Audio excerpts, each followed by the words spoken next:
Hey y'all, just wanted to record a small video. I am currently sitting in the parking lot of my job.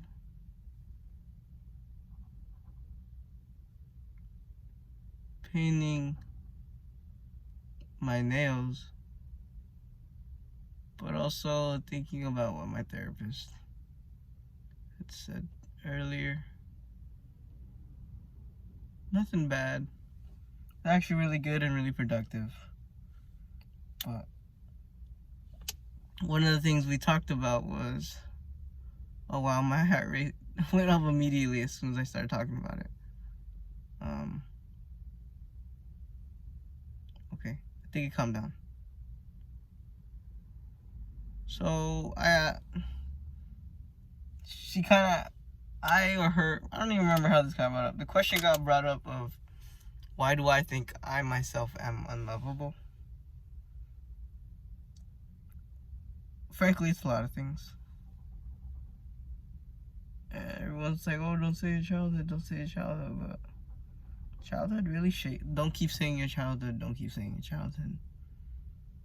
But the reality is, childhood really develops and shapes the way you will become as a person later on. And a lot of the patterns that happen in childhood will ultimately follow you down into adulthood. With that being said, some of these patterns and behaviors that you learn can be good or bad, depending on what you learned and what you use them for. Like unhealthy coping mechanisms, something I learned from my parents, something I had to unlearn, and something I'm probably gonna have to teach my little sister how not to learn. So I talked about it a lot, went on a spiel. Mentioned a woman that told my now dead grandmother to Brown turnaround that our kind wasn't welcome here. The day we lost her home. And I don't know why, but that woman, she's probably dead now. She was an older Caucasian woman, had no business talking to us, had no teeth in her head. She just, she cussed my grandma out. She made us feel bad for being brown. And it's not like we could have done anything. It wasn't a choice.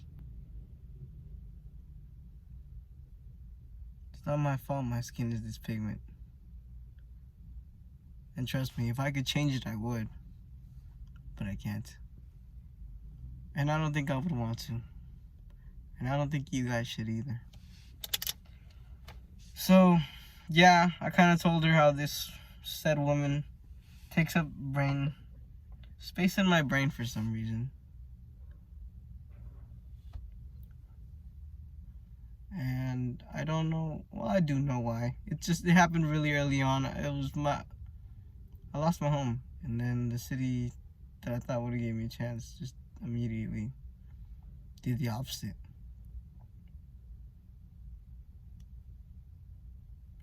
Sorry if I take pauses. This is taking a little bit longer than I was expecting. Anyhow, and then,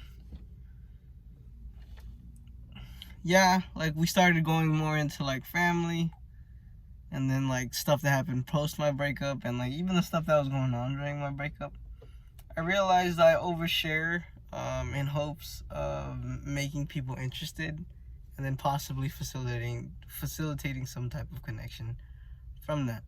But I realized it's not healthy. But that doesn't mean you can't share your life with people. Obviously not. That's not what I'm saying. I'm just saying there's an appropriate time to do so, and you need to establish that connection, and you need to earn that right to be heard. So, okay, gotta let these dry. They did not come out that good. Women, I can appreciate y'all. I don't know how you do it. My nails look like trash.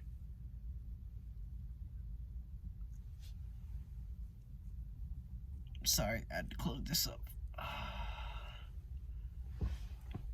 Now, the hard part comes in letting them dry.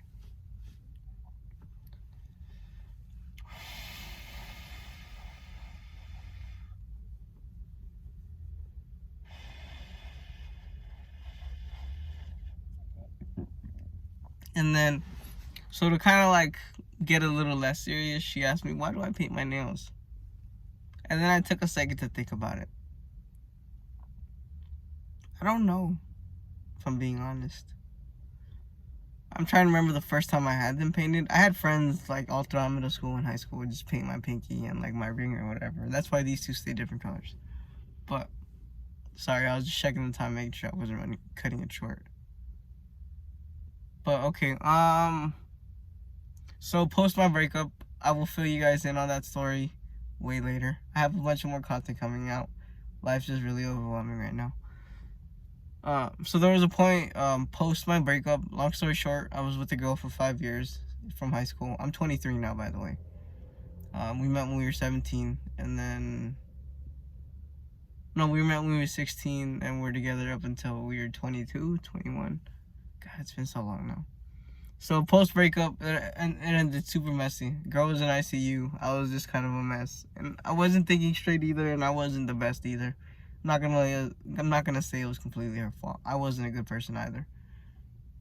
Anyhow, so post breakup, right before I went to therapy, right before I started getting all of these, I wasn't feeling too good about myself. I was like literally just crying on all my breaks and on my lunges, trying to cope with this. And I had a friend named Meredith. And that's what we'll say her name is, yeah. So I had a friend. She was really cool, really sweet, lesbian. Never really messed with guys. And then we were all climbing a lot.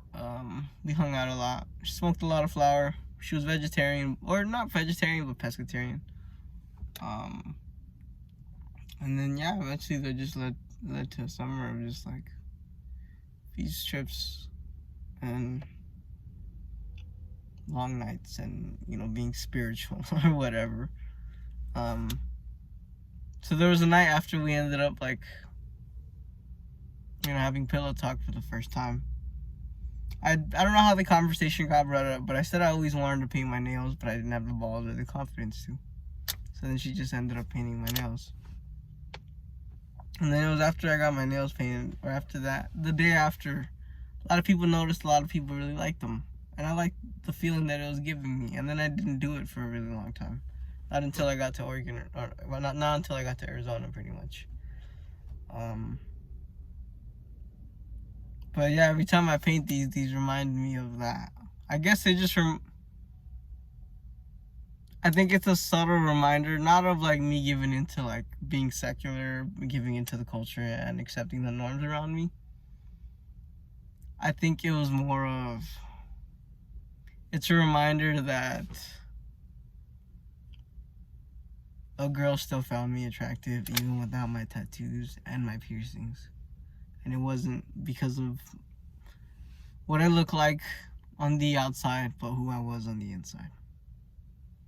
And it just reminded me that maybe I'm not the biggest, maybe I'm not the tallest, and hell, maybe I'm not even the strongest. Actually, that's I'm not the tallest, and I'm not the strongest either. That's for sure. But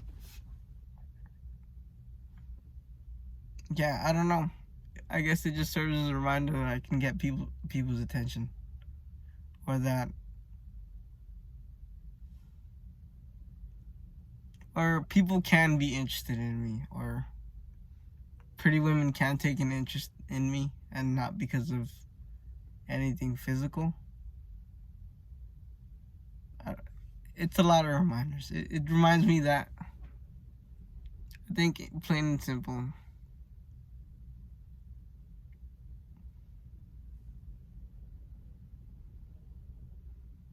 she was a really good person. I think it just reminds me that I can still draw good people towards me. Even if right now I'm just finding all the dum-dums and people that are just, Lord have mercy. But yeah, I think it's a reminder to myself that I can be confident in my own skin, no matter what I wear, no matter what I believe in. Like Christianity and all that bullshit to the side, like, I think it just serves as a reminder to always be confident in what I look like and who I am, and to know that people genuinely are interested and people are genuinely do care about me. Anyhow, yeah, I just wanted to ponder those thoughts with you guys. If I could share my notes with